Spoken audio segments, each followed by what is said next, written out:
Coming up on Vegas Nation Game Day, the first divisional matchup at home. We have our work cut out for us at all three levels of the defense. They're very physical. They're top defense. They're unbelievable, talented players.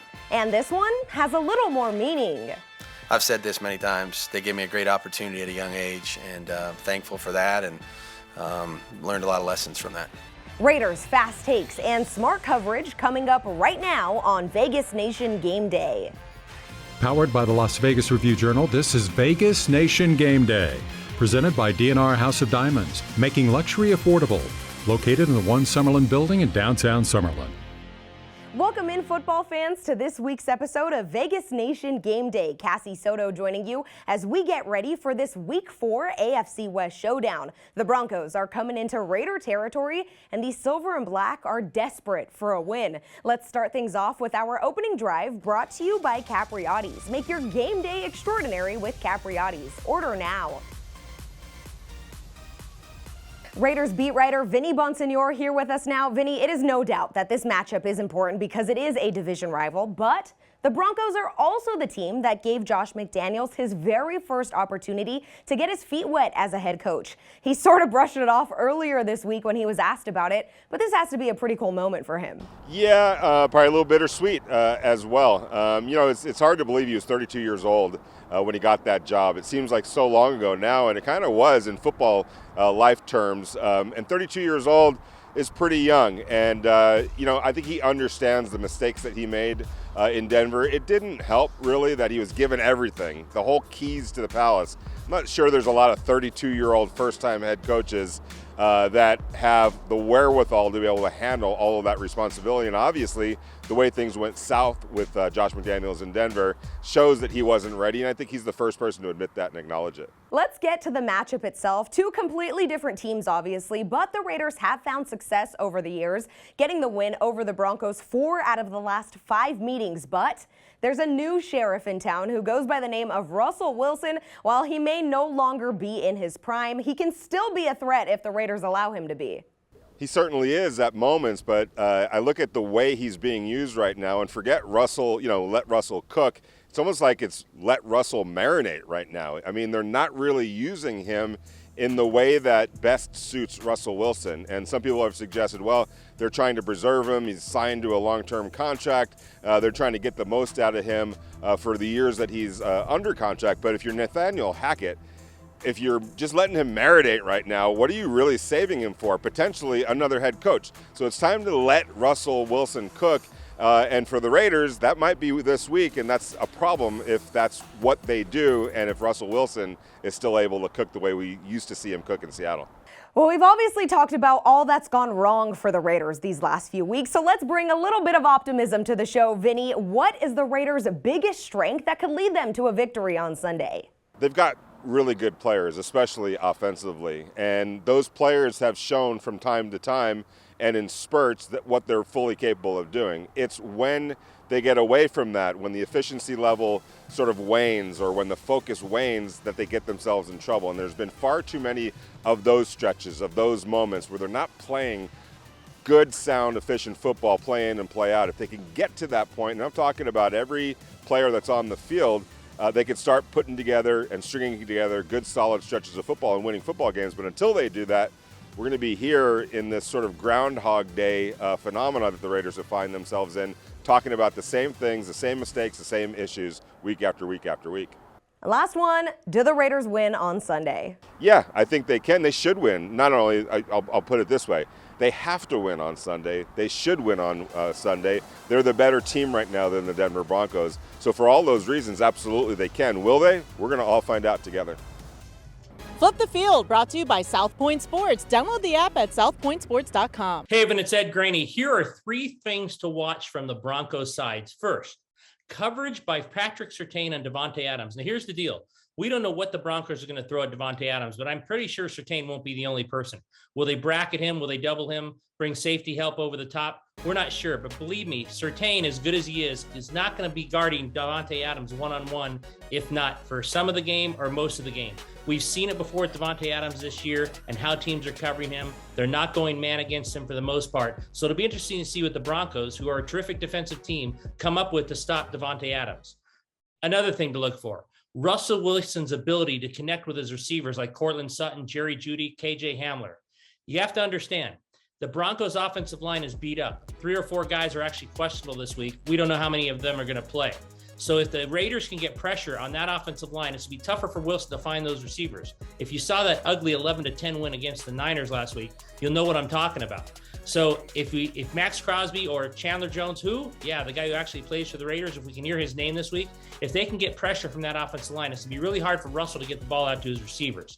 Finally, 1-2 punch of running backs, Javonte Williams and Melvin Gordon. It goes back to the same thing, folks, the offensive line. It can be a dynamic running back combination, but if that offensive line has that many injuries and are that questionable, the Raiders can really do something to stop a run here. This is Ed Graney, and that's 3 things to watch from the Broncos. This week's injury report, I'm Adam Hill. Biggest news for the Raiders actually involves somebody with no injury designation, Nate Hobbs, full participant in Friday's practice. He will play on Sunday after suffering a concussion last week. Not as good a news on Foster Moreau and Hunter Renfrow. Both of them are out. Hunter Renfrow still has not returned to practice after that concussion 2 weeks ago on the last play against the Cardinals. Foster Moreau did not participate all week after suffering a knee injury in the game last week. Rock Ya-Sin, Sam Webb, 2 cornerbacks, both questionable. Both were limited in practice throughout the week, so we'll see what their status is on Sunday. With your Week 4 injury report, I'm Adam Hill. DNR House of Diamonds is Las Vegas's elite private office jeweler, the perfect bridge between internet pricing and a traditional brick-and-mortar jewelry store. We specialize in loose diamonds, natural and lab-grown, engagement rings, fashion jewelry, custom design, and jewelry repairs. We operate by appointment in our beautiful offices in the One Summerlin building, downtown Summerlin. Our great relationships with the world's largest diamond wholesalers and our low overhead saves you hundreds, if not thousands, on your purchase. With Capriotti's, game day is always extraordinary. Fuel your passion with our award-winning cheesesteaks, in-house oven-roasted turkey, and classic subs. Or create a fan frenzy with our catering trays that are perfect for any crew. At Capriotti's, we deliver extraordinary to you. Listen to the Vegas Nation podcast 3 times a week, featuring Vinny Bonsignor and Sam Gordon to kick off the week with First and 10. In the middle of the week, catch Heidi Fang's takeaways, and rounding out the week on Fridays is Ed Graney and Adam Hill with Unsportsmanlike Conduct. Subscribe to the podcast and check them out as well on VegasNation.com and the Vegas Nation app, all powered by the Las Vegas Review-Journal. Vegas Nation, fast takes, smart coverage. 1 October is a date that is engraved in the heart of the Las Vegas community, with Saturday marking the 5-year anniversary of the horrific events that occurred at the Route 91 Harvest Festival. The Raiders extended their thank yous to first responders. 300 first responders were invited to Allegiant Stadium as the Raiders wanted to show appreciation for the valiant efforts they display every day. Raiders players Jonathan Abram, Daniel Carlson, Denzel Perryman, and others were in attendance to meet and salute the everyday heroes. The first responders in attendance tested their skills on the field with drills that resembled the NFL Combine. Responders were also treated to a performance by the Raiders House Band, dinner, and a custom Raiders Vegas Strong t-shirt.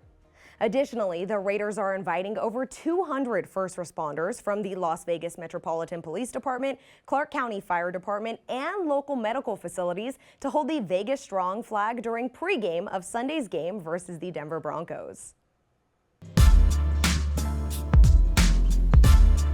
If you think the Raiders' offense hasn't clicked yet, then wait till you learn more about Denver's. That's right, the Broncos venture to Allegiant Stadium this Sunday to play and bring one of the league's least effective offenses with them. Through 3 games, the Broncos ranked 31st in scoring offense, scoring 14.3 points per game, and 32nd in red zone offense, scoring touchdowns on a mere 14.9% of their trips thus far this season. Among the issues thus far is the play of perennial Pro Bowl quarterback Russell Wilson, who hasn't yet found his footing with his new team. Through 3 games, Wilson is completing 59.4% of his passes. That's down from his career mark of 64.9%. And he has 2 touchdowns and 1 interception, leading to a touchdown percentage of 1.9, considerably lower than his career mark of 6.1. He's not pushing the ball downfield either, and his air yards per attempt of 7.5 is down from 9.9 last season per Pro Football Reference. Of course, his struggles are reflected in his passer rating of 83.2, down from his career mark of 101.4 and 22nd among 32 qualified passers. Conversely, though, Denver's defense ranks as one of the NFL's very best so far, ranking second in scoring defense and third in total defense through 3 games. The Broncos generate pressure on 8.65% of opposing passing plays, qualifying 7th in that particular metric as well. Perhaps the Raiders will crack Denver's defensive code and win their first game of the 2022 season. Perhaps the Broncos will finally play to their offensive potential. We will see Sunday afternoon. Until then, I'm Sam Gordon, and that's the story by the numbers.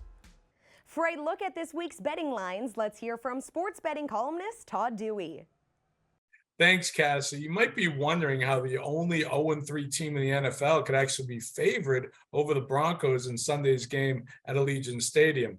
That's because the Raiders are a desperate team here for a win to have any chance of salvaging their season. Sharp bettors are banking on them to get that win, as smart money has pushed the consensus line from the Raiders by 2 to 2.5, and it's as high as 3 at station casinos. Raiders have dominated the series in recent years, winning the last 4 meetings, 6 of the last 7, and 7 of 9.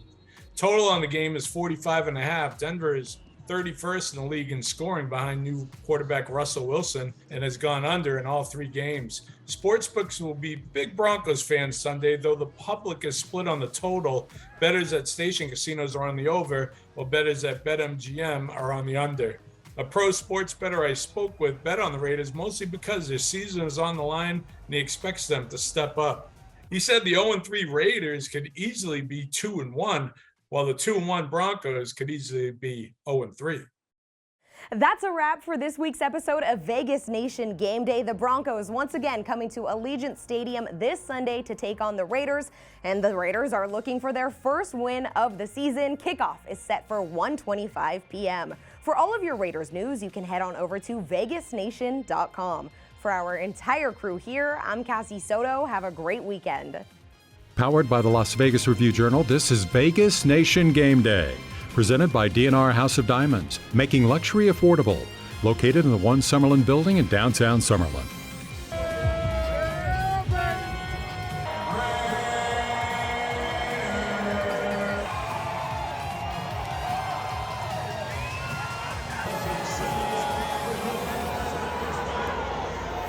Are you kidding me? It's game day.